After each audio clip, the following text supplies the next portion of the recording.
ಮಾದೇಶ ನೀನು, ಕರೆಯ ಪರಮೇಶ ನೀನು, ಏಳು ಬೆಟ್ಟದ ದೈವ ಮಾದಪ್ಪ.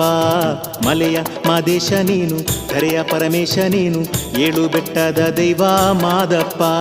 ಎಷ್ಟು ನೋಡಿದರೇನು ತೃಪ್ತಿಯಾಗದು ಸ್ವಾಮಿ, ಎಷ್ಟು ನೋಡಿದರೇನು ತೃಪ್ತಿಯಾಗದು ಸ್ವಾಮಿ, ನೀನು ನೆಲೆಸಿದ ಮಲೆ ಕೈಲಾಸ. ಮಲೆಯ ಮಾದೇಶ ನೀನು, ಕರೆಯ ಪರಮೇಶ ನೀನು, ಏಳು ಬೆಟ್ಟದ ದೈವ ಮಾದಪ್ಪ.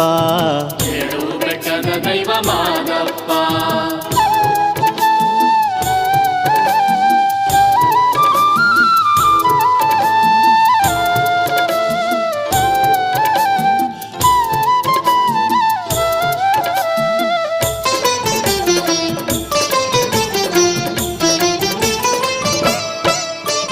ಬೇವಿನ ಕಾಳಿಯ ಸೊಕ್ಕನು ಮುರಿದ ಸ್ವಾಮಿಯೇ ನೀನು ಮಾದಪ್ಪ.